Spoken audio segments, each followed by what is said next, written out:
Setiap orang yang menabur ketaatan, menabur persiapan, dipertemukan dengan kesempatan. Persiapan, time and chance. Ketika saudara mempersiapkan diri, setiap hari menabur ketaatan, menabur, kadang-kadang dengan tangisan, dengan doa. Nanti Tuhan akan bawa kesempatan yang tepat dalam hidup saudara. Dan bukan itu aja, Tuhan akan membawa orang yang tepat dalam hidup saudara.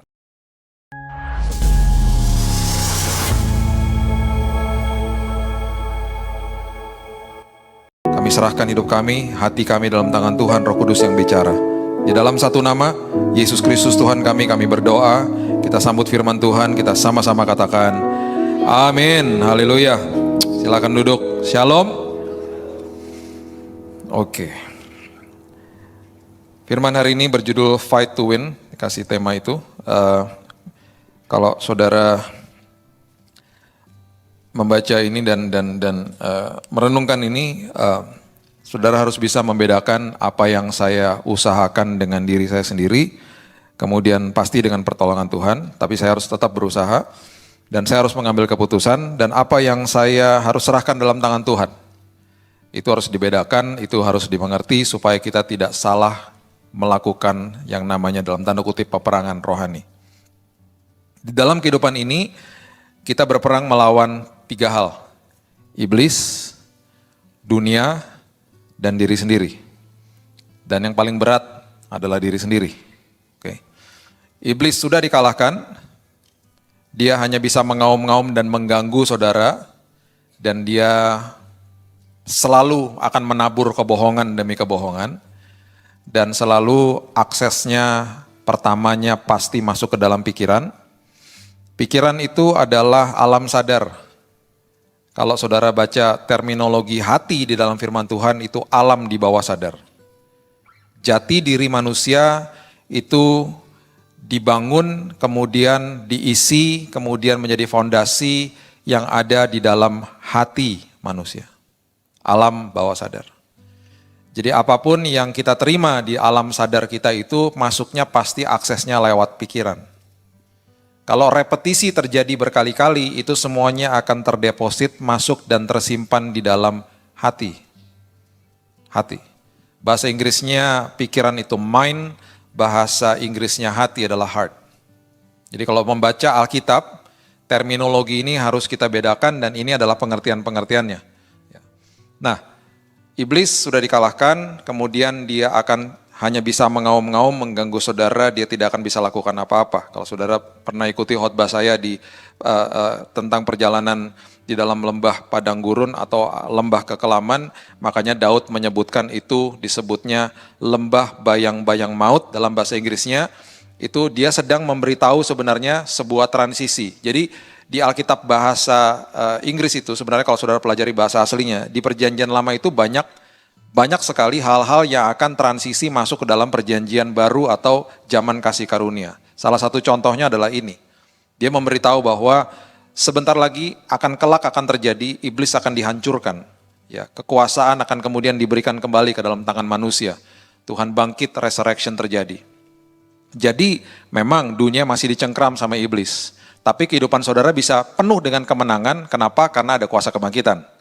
Kita betul tinggal di dalam dunia yang sudah jatuh, di dalam dunia ini pasti banyak kecelakaan, banyak hal-hal yang buruk, banyak penyakit. Tapi saudara bisa hidup di dalam Mazmur 91, ada dalam proteksinya Tuhan. Kenapa? Itu adalah pertempuran di dalam diri saudara sendiri yang harus saudara lakukan, yang namanya iman. Dan itu harus terus dilakukan dengan aktif setiap hari. Ya. Nah, itu iblis. Kemudian ada lagi yang namanya dunia, sistem dunia. Makanya ada yang disebut kerajaan dunia, kerajaan Allah. Dunia dengan nilai-nilai yang mengerikan lah, sudah pasti ya dasarnya semuanya dari kebohongan-kebohongan iblis. Dan akhirnya apa yang dunia lakukan, yang menjadi mayoritas dalam dunia ini, itu yang kerap kali kita pikir, saya berarti harus seperti itu. Saya merasa out of place, tidak di tempatnya karena semua orang melakukan itu, saya tidak. Waktu saya baru sembuh sakit, dokter katakan, kalau kamu, kan saya diizinkan boleh traveling gitu ya. Pak, boleh Pak traveling. Tapi ketika saya mulai keluar kota dan lain sebagainya, dia selalu katakan, Pak, germs atau bakteri atau virus itu paling banyak ada di dalam pesawat. Nah, Bapak selalu terbang dengan pesawat. Ya. Dan itu paling banyak Pak di situ. Dan memang ketika dipelajari sistem udara atau AC di dalam pesawat itu ya puternya cuma di situ-situ aja. Ya, baru ada pesawat satu namanya 787 Dreamliner, dia bisa menghirup, bisa menghancurkan yang namanya virus. Jadi dia bisa melepaskan, kalau saya nggak ngerti ya, itu namanya oksigen plus atau apalah, pokoknya ada istilahnya lah. Itu yang lebih baik, tapi pesawat-pesawat yang lain nggak ada. Jadi makanya kenapa dia katakan, Pak selesai keluar dari pesawat, segera mandi Pak. Dan itu saya dikasih tahu salah satunya itu. Dan salah satunya dikasih tahu begini, Pak masuk ke dalam airport pakai masker. Ini adalah hal-hal yang akhirnya gara-gara dunia lakukan, kita juga mau ikut-ikutan gitu akhirnya. Merasa out of place. Semua juga gitu kok, semua juga gitu. Makanya ini yang kita hadapi setiap hari. Orang-orang kan pasti mencemooh saudara, makanya dikatakan orang-orang yang di Lukas dikatakan orang yang tertawa, orang yang sedang menertawai dan lain sebagainya, itu ujungnya celaka kalau mereka akan terus melakukan itu. Dan kita dikatakan, kita sudah pernah bahas firman ini, kita disebut diberkati, berbahagia ketika sedang dianiaya oleh sebab kebenaran. Itu jelas ayatnya. Dianiaya oleh sebab kebenaran. Kenapa? Karena ujung-ujungnya ketika kita sedang dianiaya oleh sebab kebenaran, kita sedang diberkati Tuhan sebenarnya. Kenapa? Karena berarti kita yang diubahkan Tuhan. Karena apa? Kita betul-betul sebenarnya orang-orang yang minoritas. Kita ada di atas perahu dan kita melihat orang-orang yang sedang ikut arus dan jumlah mereka luar biasa banyaknya dan mayoritas. Tapi firman Tuhan dengan jelas mengatakan engkau diberkati, engkau berbahagia ketika engkau sedang dianiaya oleh sebab kebenaran. Justru orang-orang yang seperti itu celaka hidupnya ketika mereka tertawa, ketika mereka sedang kenyang sama nilai dunia dan lain sebagainya. Nah, yang ketiga, ini yang paling berat, adalah melawan diri sendiri. Ini adalah pertempuran fight to win yang betul-betul paling berat dalam hidup ini, melawan diri sendiri. Ya, makanya yang saya bilang namanya ketaatan, itu sulit. Gak gampang dan saya ngerti. Saya ngerti yang namanya ketaatan tuh sulit. Alkitab bahkan mengatakan daging itu kuatnya luar biasa. Sangat kuat. Makanya apa yang terdeposit di dalam yang namanya tadi saya katakan di dalam hati, itu menjadi jati dirinya manusia akhirnya. Nah, semua pergumulan yang terjadi di luar manusia, itu urusan Tuhan. Dia akan lakukan, dia akan bertempur bagi saudara. Dan dia katakan, rest in me, istirahatlah di dalam aku, jangan takut dan lain sebagainya, peperangan ada dalam pihakku dan lain sebagainya. Ya. Tapi yang namanya pertempuran di dalam sini, itu tugas saudara dan saya. Melawan diri sendiri. Makanya pemberian Tuhan yang paling berisiko adalah kehendak bebas. Itu paling berisiko. Karena manusia bisa mengambil keputusan untuk melawan dia. Itu adalah sesuatu yang paling berisiko. Makanya Alkitab mengatakan ketika engkau menjaga hati, Tuhan akan jaga semuanya. Makanya ketika engkau menjaga hatimu dengan segala kewaspadaan, di Amsal dikatakan itu sumber daripada kehidupan. Sumber daripada kehidupan itu berarti kehidupanmu akan luar biasa, kehidupanmu akan menghasilkan perkara-perkara besar. Yang penting cuma satu, jaga hati, jaga jati diri. Jangan sampai hati ini terdeposit dengan hal-hal yang mengerikan. Karena sekali lagi, pikiran adalah outer layer. Itu adalah alam sadar. Itu adalah yang saudara biarkan apa yang masuk lewat mata dan telinga saudara sebagai pintu gerbang hati. Karena ada 5 panca indera toh, yang paling hebat cuma 2 memang, yang paling menyerap banyak informasi mata dan telinga. Makanya sampai ada ayatnya, ketika Lot orang yang benar hidup di dalam tengah-tengah orang-orang fasik ya, dan tidak menjaga mata dan penglihatan dan pendengaran, jiwanya yang benar itu tersiksa. Karena itu yang dimasukin terus. Dan ini alam sadar dan akhirnya terdeposit terus. Makanya orang yang terima Yesus, misalnya contohnya, saya pernah melayani orang yang terlibat dalam pornografi. Karena apa yang dia lihat terdeposit, lama-kelamaan jadi jati dirinya sendiri. Lama-kelamaan tanpa dia harus mikir, dia melakukan. Kenapa? Karena sudah terdeposit di dalam hati. Di dalam alam bawah sadar. Makanya kenapa ketika kita melihat atlet bertinju dan lain sebagainya, mereka melakukan repetisi. Yang mereka lakukan adalah semua itu dilakukan supaya terdeposit di dalam hati. Sampai-sampai ketika bertinju, tanpa mikir mereka begini. Dan bisa ngelesnya jagonya luar biasa. Mereka nggak pakai mikir. Ketika ditinju mereka nggak mikir. Tinjunya ke sini berarti aku ke kiri apa ke kanan. Ya nggak ada mikir lagi.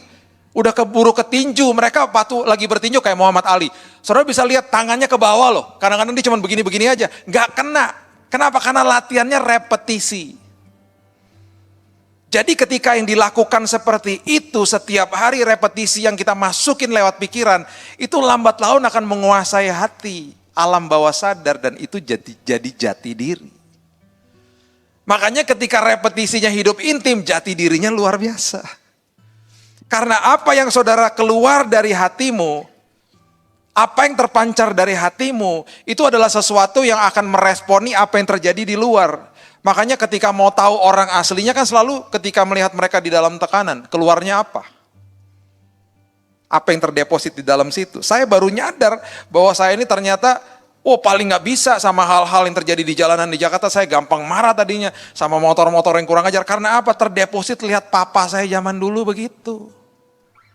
Waktu masih kecil papa kalau lagi di jalanan, dia hamba Tuhan luar biasa. Tapi kalau di jalanan emosinya meledak-meledak. Karena orang Manado kan darahnya panas kali, gak tahu makan pedas melulu. Jadi dari kecil sudah terdeposit sampai beberapa kali dia pernah keluar dari mobilnya. Dia sampai berkelahi sama satu orang, saya masih kecil. Dan waktu masuk mobil dia bilang gini, gimana tadi papa? Keren pak. Gila papa nendangnya sampai gitu, sampai jatuh orangnya. Dia bela diri, bak, jatuh. Pesan papa cuma satu, jangan kasih tau mama ya. Gitu. Itu saya gak pernah lupa. Dan waktu saya tumbuh dewasa, saya terbingung-bingung, ini kenapa saya jadi begini ya? Istri saya bilang, udah kenapa sih kamu gitu, dikit-dikit marah-marah sama orang yang suka naik motor. Saya udah pernah cerita lah sama saudara, dia punya password paling hebat, dia selalu bilang, udah itu jemaat. Kalau udah jemaat saya selalu luluh memang rasanya. Iya ya jemaat ya gitu. Semua motor yang kurang ajar dibilang jemaat sama dia, sampai saya pernah tanya, itu jemaat gereja mana? Kurang ajar semua jemaat. Tapi akhirnya itu yang terdeposit, saya baru nyadar, itu yang terdeposit di dalam hati saya.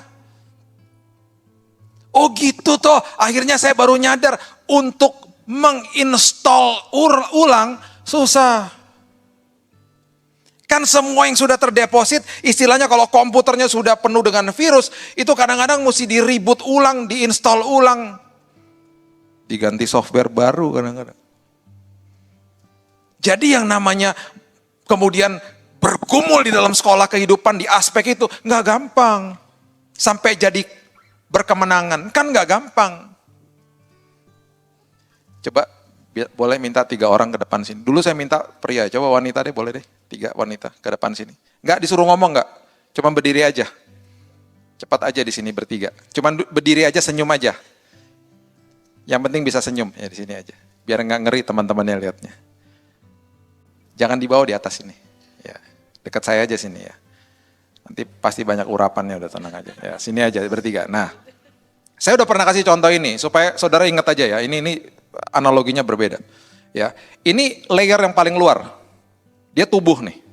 Ya, layer paling luar. Dia yang melihat segala macam, dia yang menyerap segala macam yang ada di luar.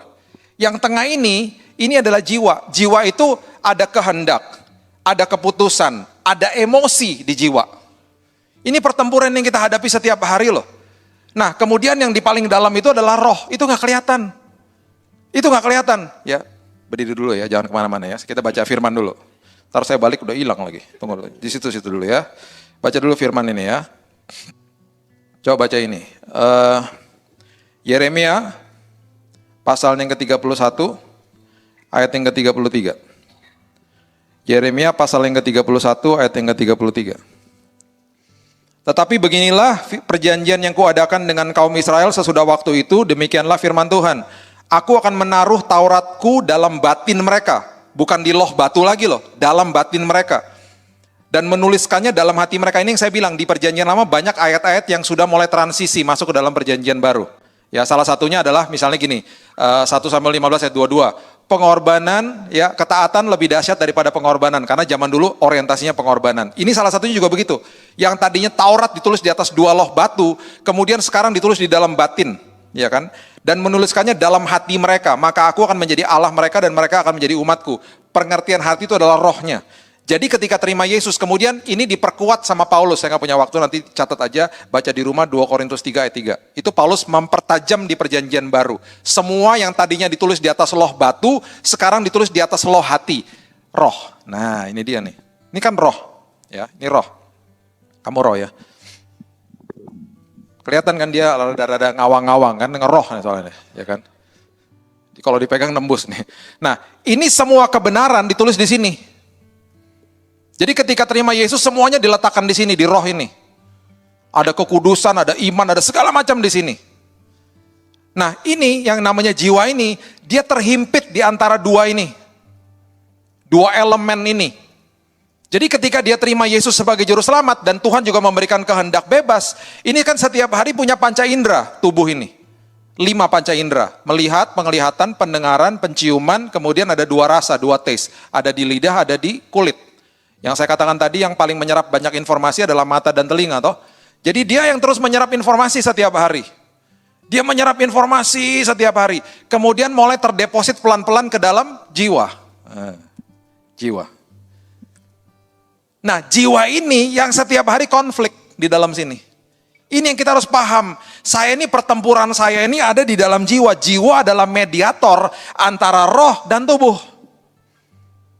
Jadi kalau tubuhnya nggak dijaga, pintu gerbang hati nggak dijaga, lihat hal-hal yang bukan firman, lihat hal-hal yang tadi saya katakan pornografi dan lain sebagainya, lihat hal-hal yang melecehkan hidupnya dia, mendengar gosip, dan ini kan lama-lama terdeposit di sini. Dan ini akan selalu ngingetin rohnya.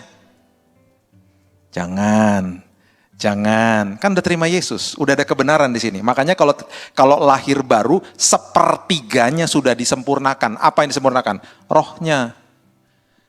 Ini jiwanya proses terus karena pembaharuan budi, Roma 12 ayat 1, tubuhnya nanti dapat tubuh yang baru di Yerusalem baru, ya kan? Ini kan selalu konflik setiap hari. Makanya ketika jiwa ini betul-betul tidak tahan dan tidak mengerti firman Tuhan, ada sebutan sakit jiwa. Sakit jiwa. Stres, takut, ya kan? Khawatir, semua di sini. Kasihan loh jiwanya. Makanya dikatakan itu, pendengaran sama penglihatan itu kalau nggak dijaga, stres. Jiwanya tersiksa, firman Tuhan katakan. 2 Petrus 2 ayat 7-8. Jiwanya tersiksa. Kasihan, makanya setiap hari ini mediator hidup. Makanya kalau kita baca firman terus yang dimasukin di dalam panca indera ini adalah firman dan hidup intim, ininya beres.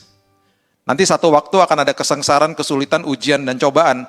Ininya mengambil keputusan dengan baik dan benar jiwanya. Ini pertempuran loh, setiap hari pertempuran yang paling luar biasa hebatnya terjadi dalam hidup ini. Nah ini yang terjadi. Ini kan nerima kan, dagingnya bilang gini, lagi sakit hati nih misalnya. Lagi sakit hati, aduh Tuhan, tapi ini dapat ini enak banget Tuhan. Baru diputusin, mau pacaran lagi Tuhan, enak banget nih rasanya Tuhan. Terus orang yang lagi selingkuhan kalau di konseling, aja enak banget Pak, habisnya yang di rumah nggak ngasih Pak, ini enak banget, bagi tubuh nih enak banget. Terus ini bilang sama jiwa, enak, jiwa bilang, jangan, itu bilang nggak boleh rohnya. Ini bilang, enak. Lama-lama jiwa bilang, ya emang iya sih gitu. Yang ini negor terus, jangan. Nah sekarang gini, mau kasih makan yang mana?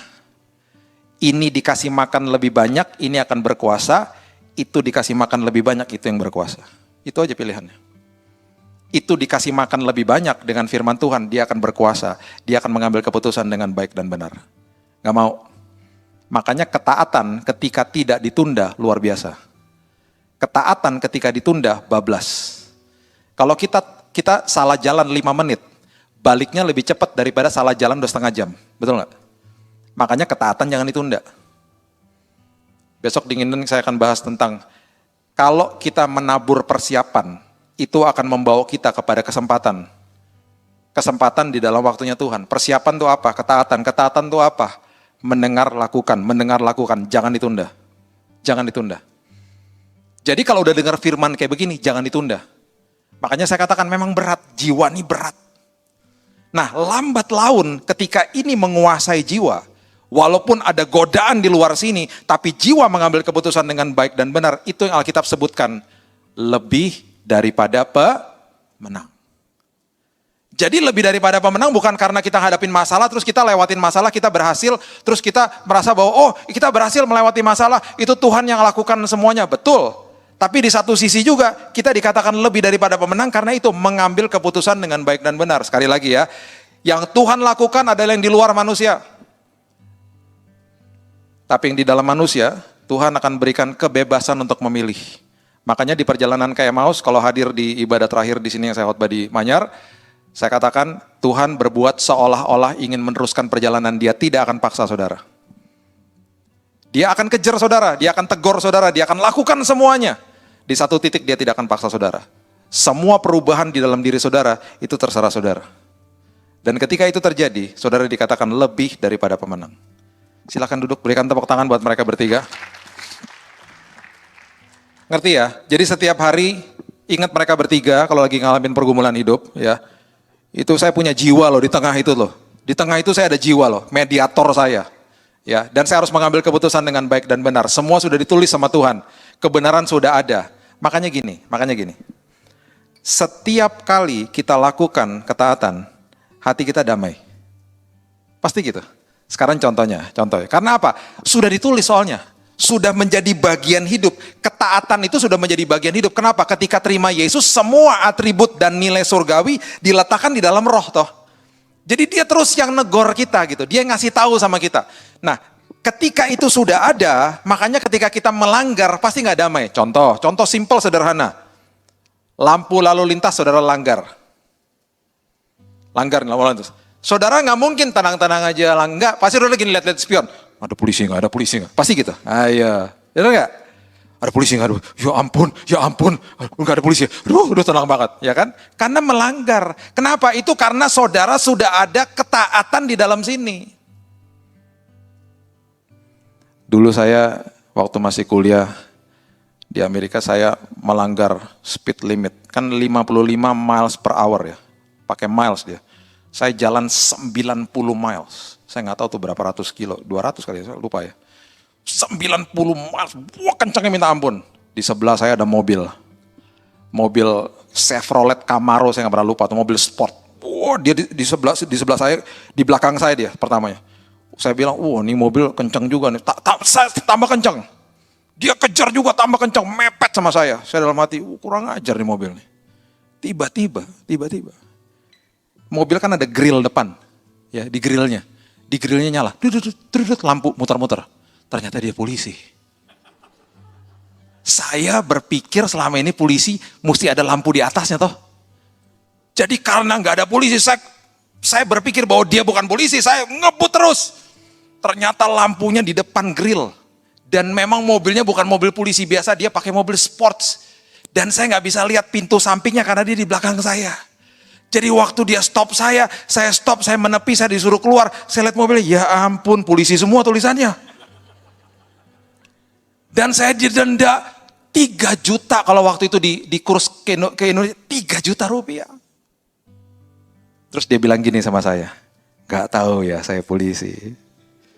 Dalam hati kurang ajar. Saya sengaja di belakang kamu, saya mau tahu berapa kencangnya kamu berani-berani di jalanan sini. Tadi kamu awalnya 90 miles per hour. Di ujung-ujung waktu saya rangkap kamu sudah hampir masuk 100 miles per hour. Denda kamu paling tinggi. SIM kamu dicabut. Itu. Yang kedua, ketaatan. Kalau saudara hidup dalam ketaatan, saudara pasti percaya diri. Pasti. Apapun yang terjadi. Walaupun ada nggak enak, pasti percaya diri. Contoh. Mobil kan sudah dimasukin sistem yang namanya bensin, betul nggak? Saudara kalau ke pom bensin, bensinnya habis diisi, saudara kan cuma lihat naik, ya kan? Diisi. Saudara pasti percaya diri, mobil saudara akan jalan. Percaya diri pasti. Jadi kalau saya hidup di dalam ketaatan, walaupun di luar sana ada tantangan begini, begitu, dan saya percaya diri. Walaupun saya dibilang bodoh, saya percaya diri. Saya udah diisi kok sama firman. Saya nggak peduli. Saya bilang sama istri saya, aku nggak peduli. Dia tanya gini sama saya di kamar rumah saya, kamu nggak takut ya? Kemarin dokter yang ngomong, enggak. Pertama iya, sekarang enggak. Kita udah cukup diisi sama firman. Firman Tuhan katakan ribuan tahun lalu kesembuhan sudah dikasihkan buat kita. Jadi kita nggak usah doa-doa minta kesembuhan, kita bilang terima kasih ya Tuhan udah sembuhin. Saya ngomong gitu di hari-hari pertama sama istri saya. Kan tergantung di dalam sini, saya bilang. Kan kuasa udah diberikan. Kan kuasa yang membangkitkan Yesus dari kematian di Efesus sudah diberikan. Sekarang kita tinggal percaya aja, saya bilang gitu. Percaya diri jadinya. Karena hidup di dalam ketaatan firman. Nah, jadi ini nih pertempuran ya. Pertempuran antara tubuh, jiwa, dan roh. Kemudian ini yang kita lakukan setiap hari kan. Pertempuran antara saya yang lama harus menjadi saya yang baru, ya kan? Berarti yang namanya pengorbanan yang namanya saya hidup sama Tuhan itu dikit-dikit saya pikirnya bahwa pelayanan tuh pengorbanan dan lain sebagainya. Enggak, yang lebih penting daripada pengorbanan adalah ketaatan. Makanya ketaatan lebih dahsyat daripada pengorbanan, itu sudah jelas. Dan saya percaya bahwa hidup di dalam ketaatan akan membawa saya ke dalam percaya diri, sama saya akan tenang. Saya akan damai, tenang. Itu yang saya katakan tadi, jangan tunda ketaatan. Mulai dari sekarang. Dan selalu katakan, saya harus jadi orang yang tepat bagi orang itu. Saya tidak akan mencari orang yang tepat karena nggak ada orang yang tepat. Saya harus mencari orangnya, saya harus menjadi orang yang tepat supaya saya nanti diberikan kesempatan yang tepat sama Tuhan. Gitu loh. Saya harus menjadi orang yang tepat supaya nanti ada kesempatan yang tepat bagi saya. Setiap kali ada persiapan, selalu ada kesempatan. Selalu gitu. Saya tutup dengan Pengkhotbah 9 ayat 11, coba lihat. Pengkhotbah pasal yang ke-9 ayat yang ke-11. Besok dinginan kita perdalam ini ya. Lagi aku melihat di bawah matahari bahwa kemenangan perlombaan bukan untuk yang cepat. Kemudian, keunggulan perjuangan bukan untuk yang kuat, dan juga roti bukan untuk yang berhikmat, kekayaan bukan untuk yang cerdas, dan karunia bukan untuk yang cerdik cendekia, karena waktu dan nasib dialami mereka semua. Bahasa Inggrisnya time and chance. Waktu dan kesempatan. Setiap kali saudara mempersiapkan diri, setiap kali saudara menabur ketaatan, setiap kali saudara lakukan itu, nanti pada waktunya Tuhan, saudara akan dipertemukan dengan kesempatan yang tepat. Selalu begitu. Jadi, kemenangan perlombaan hidup ini bukan untuk orang-orang yang lebih cerdik, lebih cerdas, lebih pandai, lebih punya banyak jejaring, lebih banyak datang ibadah, bukan. Bukan karena lebih hebat, lebih rohani begitu, bukan. Karena persiapan ketaatan, banyak orang datang ke gereja nggak taat juga soalnya. Setiap orang yang menabur ketaatan, menabur persiapan, dipertemukan dengan kesempatan. Persiapan, time and chance. Ketika saudara mempersiapkan diri, setiap hari menabur ketaatan, menabur, kadang-kadang dengan tangisan, dengan doa. Nanti Tuhan akan bawa kesempatan yang tepat dalam hidup saudara. Dan bukan itu aja, Tuhan akan membawa orang yang tepat dalam hidup saudara. Makanya apa? Jadilah orang yang tepat. Tuhan akan bawa orang yang tepat dalam hidup saudara. Setiap kali saudara lakukan itu, saudara akan dipertemukan dengan kairos, waktunya Tuhan. Waktunya Tuhan. Kronos tidak akan kembali. Waktunya manusia 24 jam tidak akan kembali. Saudara tidak akan lagi melihat jam 12 siang hari ini. Lewat udah. Tapi yang namanya kairosnya Tuhan, Tuhan memberikan kesempatan berkali-kali sama saudara. Ada waktunya beberapa kesempatan akan hilang dalam beberapa aspek hidup. Tapi beberapa kali terus Tuhan akan terus sodorkan kesempatan. Ini loh, selama kamu hidup, aku berikan kesempatan. Kairosnya aku. Kamu harus lakukan apa? Persiapan hidup. Kamu lakukan persiapan, kamu tabur ketaatan. Nanti aku akan bawa kesempatan yang tepat, orang-orang yang tepat dalam hidupmu. Kamu gak perlu lebih hebat dan lebih ini, enggak. Kamu taat aja. Makanya banyak orang-orang yang dikatakan di Alkitab, yang orang-orang yang terdahulu jadi terakhir dan lain sebagainya, itu terjadi.